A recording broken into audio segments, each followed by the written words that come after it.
নমস্কার বন্ধুরা, জ্যোৎস্নার পাকশালায় আপনাদের সকলকে স্বাগত। আশা করি সকলে ভালো আছেন।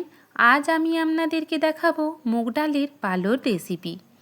মুগ ডালের পালো বানানোর জন্য আমি এখানে একটা বড় বোল নিয়ে নিয়েছি। এখন 1 কাপ পরিমাণ খোসা ছাড়ানো মুগ ডাল নিয়ে নেব। 3 থেকে 4 বার জল পাল্টে মুগ ডালটাকে খুব ভালো করে ধুয়ে নিয়েছি। এখন পরিমাণ মতো জল দিয়ে 1 ঘন্টা ঢাকা দিয়ে মুগ ডালটা ভিজতে দেব। 1 ঘন্টা পর ঢাকা খুলে দেখে নেব মুগ ডালটা ভিজেছে কিনা। দেখুন ডালটা আমার কত সুন্দর ভিজে গিয়েছে এবং নরমও হয়ে গিয়েছে। এখন একটা মিক্সিং জার নিয়ে নেব। তার মধ্যে ভিজিয়ে রাখা মুগ ডালটা দিয়ে একটা স্মুথ পেস্ট বানিয়ে নেব। তবে আপনারা শিলের সাহায্যেও মুগ ডালটা বেটে নিতে পারেন। মিক্সিং জারের মধ্যে ডালটা দিয়ে দেবার পরে পরিমাণ মতো জল দিয়ে দেব। মিক্সিং জারের ঢাকা পরিয়ে একটা স্মুথ পেস্ট বানিয়ে নেব। এখন দেখে নেব ডালটা আমার বাটা হয়েছে কিনা। দেখুন ডালটা আমার কত সুন্দর বাটা হয়ে গিয়েছে।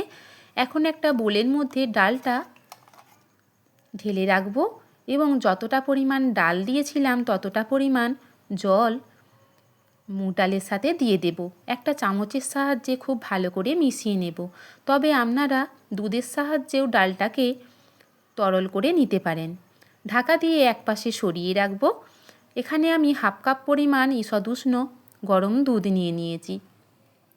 3 চামচ পরিমাণ মিল্ক পাউডার দিয়ে দেব। একটা চামচের সাহায্যে মিল্ক পাউডারটাকে দুধের সাথে খুব ভালো করে মিশিয়ে নেব। মেশানো হয়ে গেলে আরও 1 হাতা দুধ এর মধ্যে দিয়ে দেব। এইভাবে আমি 2 কাপ দুধ তৈরি করে রেখেছি।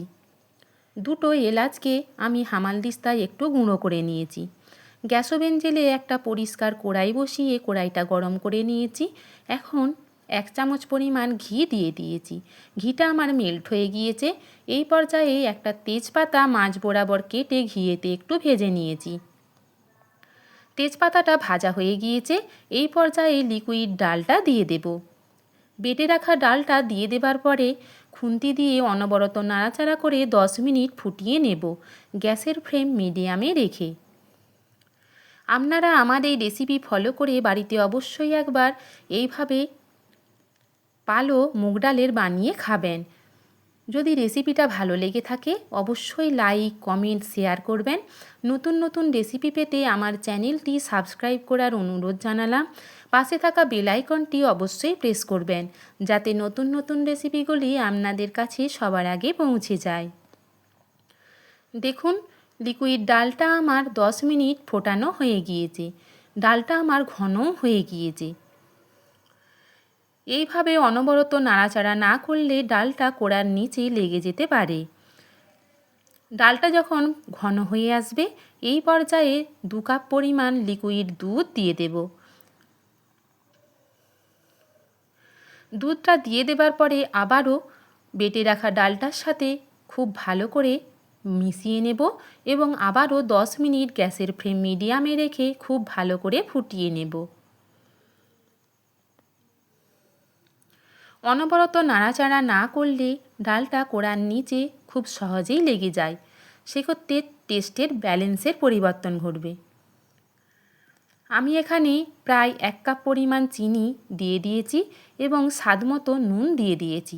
চিনি এবং নুনটাকে খুব ভালো করে সবের সাথে মিশিয়ে নেব এবং আবারও 2 থেকে 3 মিনিট একটু ফুটিয়ে নেব।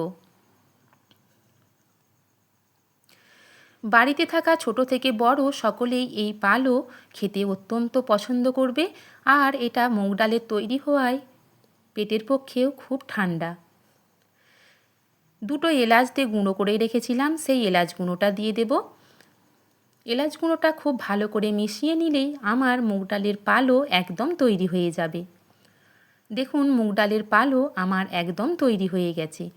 এই পর্যায়ে খুন্তির সাহায্যে কিছুটা পরিমাণ ডাল একটু ওপর থেকে নিচের দিকে ফেললে খুব সহজে দেখবেন মিশে যাবে না। তখনই বুঝতে হবে পালোটা একদম তৈরি হয়ে গিয়েছে।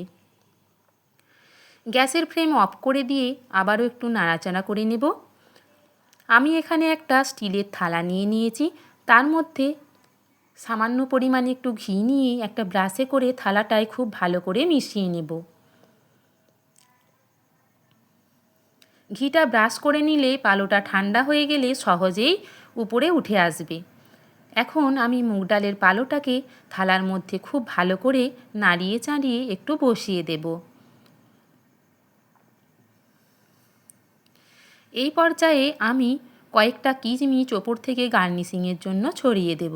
তবে আপনারা আপনাদের পছন্দ মতো যে কোনো ড্রাই ফ্রুটস এর ওপরে দিতে পারেন।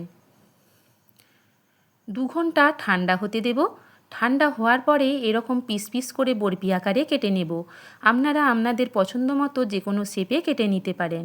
আমার রেসিপি দেখার জন্য নমস্কার। সকলে ভালো থাকবেন, সুস্থ থাকবেন।